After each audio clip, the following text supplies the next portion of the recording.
I'm down here at the Victor Garden and I'm going to clean out my turnips. They're just not bulbing up sufficiently. So I want to clean out the space and I want to get some beans in there. And I figured it's a good time to get rid of them because it's only like 100 degrees today. So why not be out here baking in the sun? Afterwards, I'll be going back home. I'll be harvesting some peas, some cucumbers, and maybe some corn. I think I got a few ears that are ready, but got to finish this up first. So as I think I mentioned in the last video, now I was checking out the turnips, and while the greens had always looked good, the bulbs just never really formed. So they were like long and cylindrical, not very large, a lot like this.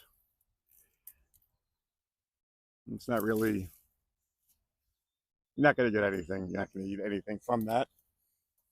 But the chickens will like the greens, so not quite sure why they didn't bulb up. Could be just because the weather that we've had this year. Something ate that turnip. Someone liked the turnip. Oh, here it is. Well, it was forming a nice turnip until it got eaten out.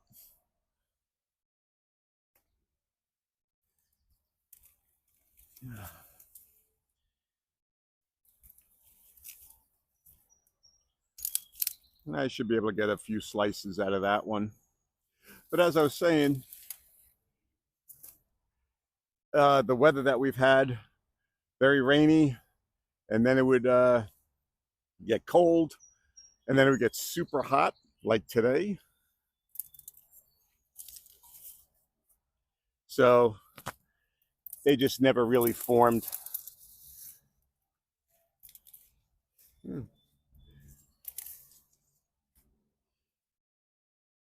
So as I said, what I want to do is I want to plant kidney beans here, get them going.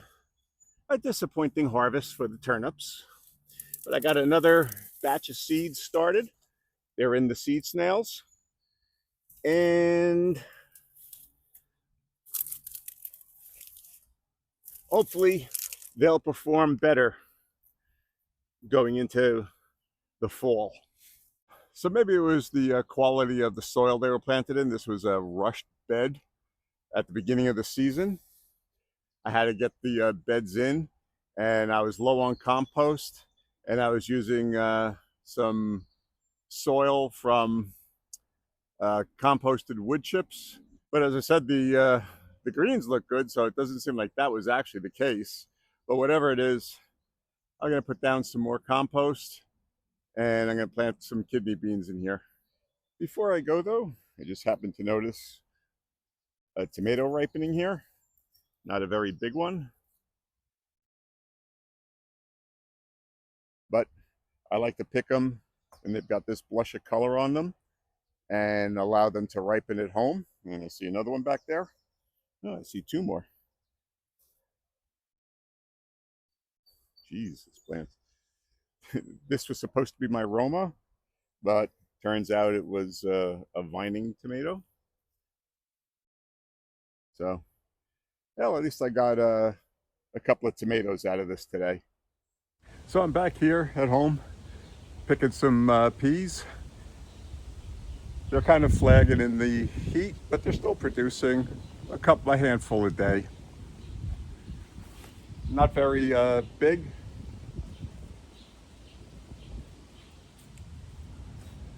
but we're getting some peas.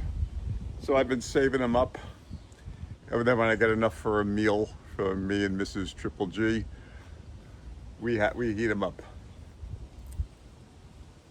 And I probably pick them just a little early, just so I don't forget to pick them, because I often do that, and then they turn brown, which doesn't make a pea very tasty.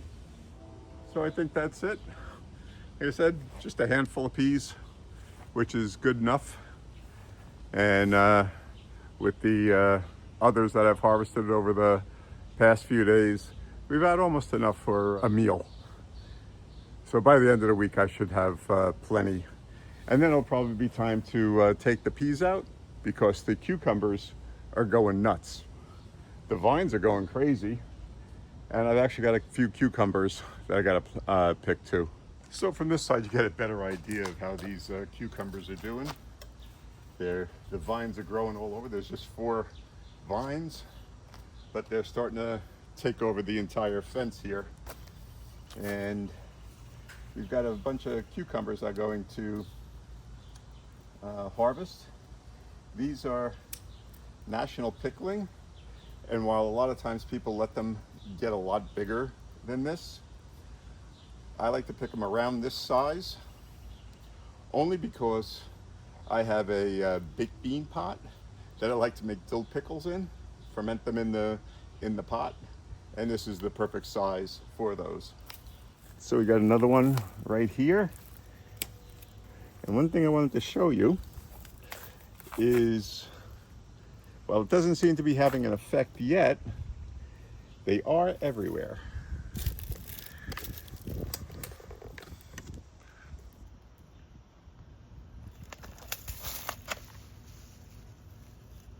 The spotted lanternfly, the bane of all my vines.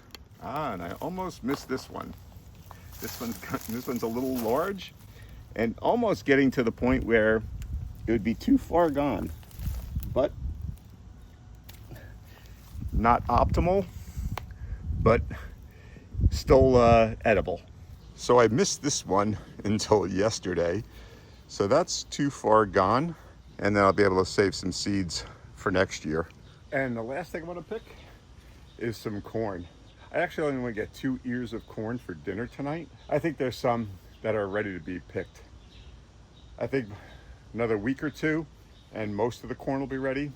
But I've seen some where the silk is not only brown, but it's like fried, crispy.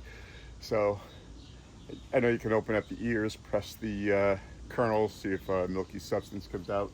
But the ear itself looks pretty full.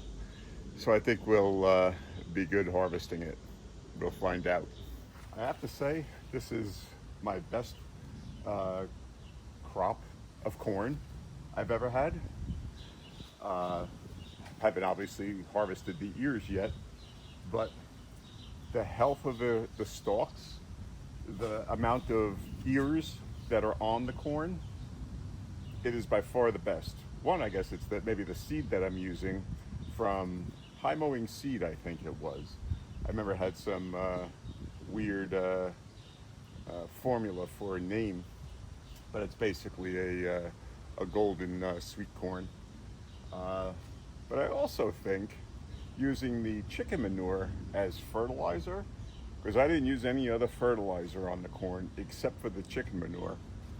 And I think that really helped, because I can tell you that once I put the manure in, now it was aged manure, about a year, but once I put it in, the corn really took off. So that was the first time I did it. I really wasn't sure how it was going to turn out, but I'm happy with the results. So I'm going to go find 2 ears of corn for dinner tonight.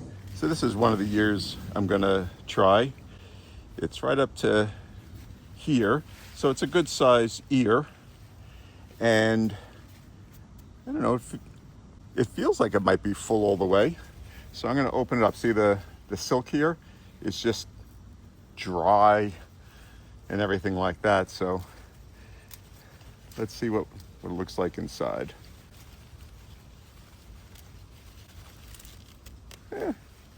Not bad.